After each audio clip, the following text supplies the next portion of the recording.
Welcome to the deep dive. You're here because you want to get informed, quickly and thoroughly, without getting overwhelmed. That's what we do. We dive into the material you've chosen and pull out the key insights. Exactly. We cut through the noise. So today we're looking at a chapter called Simply Decision. The idea is to really get a handle on the power of making choices and why the author sees it as, well, fundamental to getting what you want. It's a strong argument. The chapter basically says failing to decide is a huge reason people don't succeed, especially financially. Right. And the flip side is that quick, firm decisions are like a trademark of successful people. That's the core premise, yes. Prompt, decisive action. Okay, so let's jump right in. The chapter starts with some pretty striking data. It mentions studying, over 25,000 people who experience failure? Yes, a huge number. And lack of decision was right near the top of the list of causes. Yeah. That's not just an opinion, right? It's presented as research. It is. And what's key there is how it makes indecision seem less like a vague personality thing and more like a real, concrete obstacle. A tangible barrier. Exactly. And right after that, it introduces procrastination as the common enemy, the opposite of decision. That habit of putting things off, delaying the commitment. Mm-hmm. The analysis suggests that's incredibly damaging. For anyone listening, it kind of forces you to think, okay, do I do that? Do I put off making important choices? Yeah, it definitely prompts some self-reflection. The author even says, by the end of this, you'll have a better idea of your own ability to make those timely, firm decisions. And connecting this back to success, especially financial success, the chapter draws a really clear line in the sand. Between the habits of the wealthy and those who struggle. Precisely. The contrast is stark, the way it's laid out. It really is. So, based on studying hundreds of millionaires, the pattern was they decide quickly. Quickly, yes. And this is maybe even more crucial, they change those decisions slowly, if they change them at all. Suggesting they really thought it through the first time. Strong conviction. Right. They don't seem to get bogged down in that constant second-guessing that can just paralyze you. Whereas people who struggle financially, it's the opposite. Exactly the opposite pattern, according to the text. Slow to decide, if they ever really do, and then quick to change their minds, often just because someone else said something. That sounds like instability. No clear direction. That's the picture it paints. Lack of a guiding purpose in their choices. So, to make this concrete, the chapter brings up Henry Ford, the Model T, a classic example. A really good one for this point. Ford was apparently known for making decisions incredibly fast. And for sticking to them, maybe even stubbornly. Yes, and the chapter tackles that perception head-on. It acknowledges that his resistance to change, the famous any color as long as it's black line, could look like obstinacy. Okay. But the argument is, in the context of getting that initial vision off the ground, establishing mass production, that decisiveness, that refusal to waver, was absolutely key to his enormous success. So maybe being a bit rigid is better than constantly flip-flopping. That's the implication. Better than being indecisive, certainly. Which brings up where that conviction comes from. Yeah. And that ties into what the chapter says about the danger of being too easily influenced by other people's opinions. Oh, definitely. How often does that happen? You make a choice, and then someone expresses doubt, and suddenly you're questioning everything. All the time. The chapter's pretty blunt about it, too. Talking about newspapers, gossiping neighbors. Yeah, sources people let dictate their thinking. And it has that great line, opinions are the cheapest commodities on earth. Huh. Yeah. Everyone's got a bunch of them ready to give away. It makes you think, doesn't it? Whose opinions are you actually listening to, and why? The point seems to be, if you let others sway you constantly, especially on your big goals, well, you're not really in control anymore. You're letting other people drive. The chapter even suggests that if you're always being swayed, maybe you don't have a strong enough desire of your own. Ouch. Like you're just reacting instead of acting from your own core. Exactly. Reacting to the outside, not driven from the inside. So what's the antidote then? How do you stop being so influenced? The advice is pretty straightforward. Keep your own counsel. Basically, keep your plans to yourself, especially early on. Make your decision and stick to it. Don't broadcast it too soon. Right. Now, there is one exception mentioned. The mastermind group. Yes, the mastermind, which, as we've touched on before, is that small, carefully chosen group of people who are completely aligned with your goals, total sympathy and harmony. And the chapter says that's the only place to really share your big plans. Why so specific? Well, the logic seems to be about protecting your own resolve. Even people who mean well, friends, family, they can accidentally undermine you. Through their own doubts or fears. Or just, casual skepticism. Mhm. The book mentions people developing inferiority complexes because someone close, maybe without meaning to, just kept poking holes in their confidence. Wow. So it's about curating your support system very carefully. Extremely carefully. The text really emphasizes, use your own mind. Make your own decisions. If you need facts, go get them, sure. But do it quietly, without telling everyone your whole strategy up front. Exactly. Don't open the door to a flood of opinions that could derail you before you even start.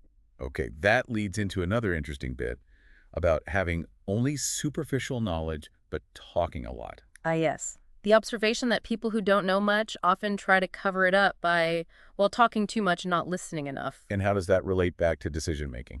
The author connects it directly. To be decisive, you need to be good at taking in information, not just putting it out. Keep your eyes and ears open, mouth less so. So constant talking gets in the way of acting decisively. That's the argument. You miss chances to learn, and you miss the moment to act. And the chapter points out two specific downsides to over-talking. It does. First, you miss learning from others if you're always holding the floor. Makes sense. Second, you reveal your plans to people who might not wish you well. Maybe they're envious, maybe competitive. Like showing your hand in poker. Kind of. And there's that observation that when you talk around someone who knows more, you're basically advertising your own level of understanding or lack thereof. So there's a wisdom in knowing when to just listen. Definitely. Especially since, as the chapter points out, most people are focused on their own goals, often financial. Sharing your brilliant plan freely might just mean someone else runs with it. Right. So what's the practical takeaway here? It's pretty direct advice. Yeah. Decide, first off, to keep quiet more often, observe more, listen more. And there was that motto. Yes. Tell the world what you intend to do, but first show it. Deeds, not words. Essentially, let your results do the talking. It's something to maybe consciously practice. Okay, so shifting gears a bit. Yeah. The chapter then looks at history, at big, courageous decisions. Right.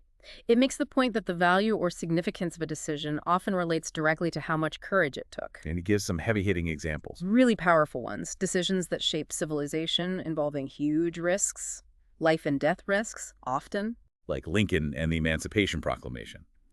Knowing the immense pressure, the potential consequences, which sadly came true for him. Or Socrates choosing poison over renouncing his beliefs. A stand for intellectual freedom that echoed through centuries. The chapter also mentions General Lee's decision to side with the Confederacy, acknowledging the horrific potential cost. These are monumental choices. They demonstrate that profound impact we're talking about. But the chapter argues that for Americans, the biggest decision, the most significant one, July 4th, 1776, the signing of the Declaration of Independence. 56 people putting their necks on the line. Quite literally. They knew it was treason, punishable by death. And the chapter wants us to look beyond just the date, beyond the battles. We focus on Washington, the military leader. Right. But the author talks about this intangible power, this force that they argue actually secured American freedom before the final military victories. A power that guaranteed the win even before Yorktown. That's a bold claim. It is, and the text suggests historians often miss this power. And why does that matter for us, for the listener? Because, the chapter claims, this same power, this irresistible force born from unified, decisive thought, is available to every single person. To overcome our own challenges. Yeah. To achieve personal goals. Exactly. It's connecting national birth to individual potential through the power of decision. So where did this incredible decision for independence actually start? The chapter traces it back. Back to Boston. The Boston Massacre in 1770. That growing resentment, the Provincial Assembly. And two key figures emerge early on. John Hancock and Samuel Adams. Yes. The chapter credits them with the initial incredibly bold decision to demand that all British soldiers leave Boston. Just those two, initially, making such a huge demand. That's how it's presented. A localized incident, maybe, but driven by a courageous choice that the author sees as the real start of American freedom. Made at huge personal risk. Adams presented the demand. It was granted. Mm-hmm. But the chapter sees that as setting off a global chain reaction. Right. Showing how big changes can start with one clear, decisive action from just a few people. The author calls Hancock, Adams, and Richard Henry Lee the real fathers of the country. Underscoring their early role. And it highlights the correspondence between Adams and Lee, which led to Adams setting up the Committee of Correspondence in 1772. Linking the colonies together. Yes. And here's that mastermind principle again. Adams, Lee, Hancock are the core. The committee is the network, expanding that unified power across all 13 colonies. It even quotes scripture. If two of you agree, It will come to you. To illustrate the power of that shared purpose, that agreement, this committee was the first real organized planning moving beyond just scattered resistance. towards a coordinated effort. But of course, the British weren't just watching. Gage becomes governor, and his job is partly to shut Adams down. Bribery, threats. And then comes that scene, the confrontation between Gage's man, Colonel Fenton, and Adams. A really dramatic moment described in the chapter. Fenton offers Adams safety, rewards, if he'll just stop opposing the crown, warns him about treason. Adams' response. Absolutely unwavering, as the chapter tells it. He basically says, I've made my peace with God. No amount of money or safety can make me betray my country's cause. Wow. Just pure conviction. Standing firm under that kind of pressure. It's presented as incredible integrity, loyalty of the highest order, a courageous decision right there. It really stands out against anyone who puts personal gain first. Hmm. And Gage, predictably, was furious. Furious. Issues a proclamation offering pardons to rebels, but specifically excludes Adams and Hancock. Says their offenses are too great to forgive. So now they're marked men, really backed into a corner. Precisely. And this threat, the chapter says, forces their hand. They have to make another huge, risky decision. To organize a Continental Congress. Yes. They call a secret meeting. Adams apparently locks the door, says nobody leaves until they agree. Intense, even if others were scared. The text describes Adams and Hancock as being immune to fear, blind to the possibility of failure. They rallied everyone, and the decision was made. First Continental Congress, Philadelphia, September 5th, 1774. And the chapter really hammers home the importance of that date. Argues that without that decision, that first step to unite, the Declaration itself might never have happened. It laid the foundation. The essential groundwork. And even before that Congress met, others were taking risks too. Jefferson in Virginia with his summary view. Which put him at risk of being charged with treason. Definitely. And then Patrick Henry's famous line in response. If this be treason, make the most of it. Just captures that defiant spirit, unshakable conviction. Okay, so the First Continental Congress meets. Deliberates for 2 years.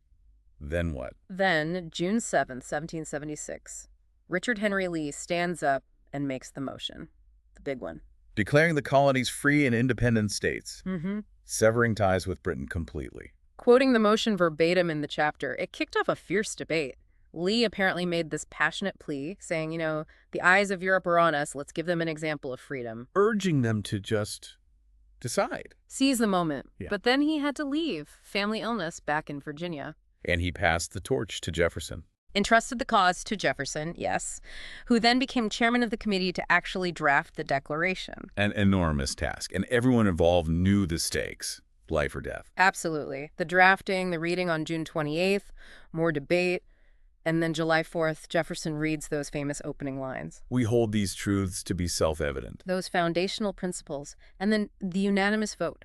56 men signing their names. Staking their lives on that decision. And the chapter frames this as the birth of a nation, founded on that very principle, the right, the privilege to make decisions. Wow. Okay. So how does this massive historical event connect back to us personally? The chapter brings it right back. It says your personal problems, achieving wealth, spiritual goals, they can be conquered through similar courageous decisions, grounded in faith, clear purpose. So the birth of the U.S. wasn't just history. It was a result of that mastermind. 56 people making one huge critical decision. That's the analysis. And that decision, that unified commitment, gave Washington's armies the spirit they needed. It ensured success. And the big takeaway for the listener is? The same power is available to you. The power that created a nation can be used for your own self-determination, your own freedom. It then pulls out specific principles from the book seen in the Declaration story.